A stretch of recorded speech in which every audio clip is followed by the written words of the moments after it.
Archivist, do you think that we're alone? Not in our universe, but outside it. The fears shift through the layers of reality, but remain in the same universe. I do wonder if we are truly alone, or if we exist in a multiverse with more copies of the fears out there, if we are just one of the many worlds blessed by their terrible presence. If we are, and there is infinite other versions of the fears out there, then that would mean that there are just as many worlds without the 15. I wonder what it would be like to exist in a world so radically different from our own. Who knows where any of us would be, leading a boring, normal life, probably, with no power.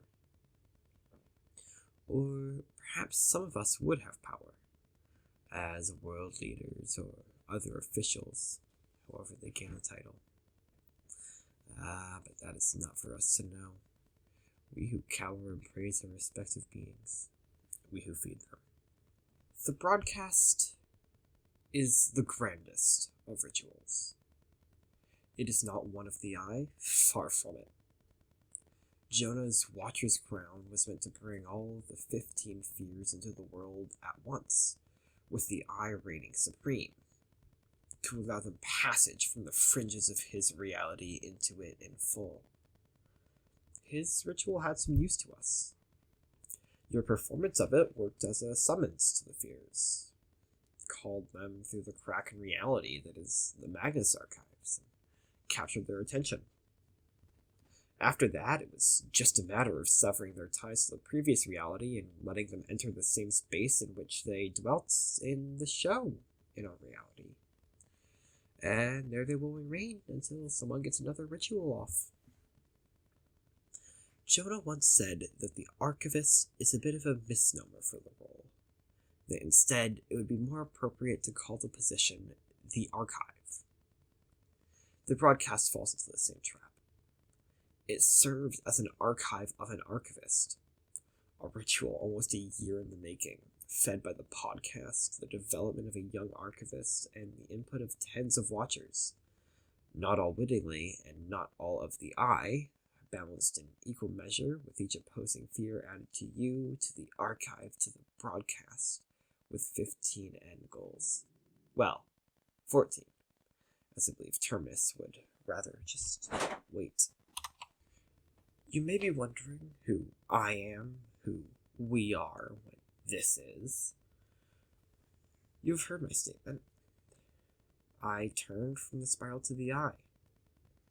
When I said that I found Iris, that was not necessarily the whole truth. Truth is, I helped found it. 3 people, all who found the eye through the show, similar to me. Not all of us went through what I did, however. None of them changed the way I did. From avatar of one fear to another. We found each other, and we were each given a power. I to know, and the others to see and place information in others' heads. We 3 became the core members, the leaders of Iris.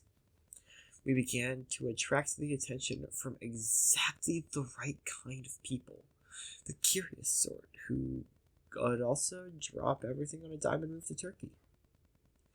We grew as new members, joined the ranks, until one day we found a cobweb in the corner of one of our offices. And in that cobweb was the plan. We are but one of the representatives of the Eye who were collaborating for the broadcast. I thought that you might want to be caught up to speed, considering that you were the linchpin, as Johnny Sims put it. And maybe I just wanted a chance to ramble on about things, to finish my story. It is time to give credit to where credit is due. There have been many contributors in various formats. Without them, we would not be where we are today. One of the most prolific amongst us would have to be our very own Mr. Peacock, delivering statements of the dead of Clan Peacock, perhaps without even realizing what he is feeding. One other contributor to our masterpiece that catches my eye would have to be a certain T.M. Hobbes, or as they are better known, the curator. I have only the greatest admiration for those people who actually made it onto the broadcast, even if their main reason for being there was to stop us. Your story will be seen forever.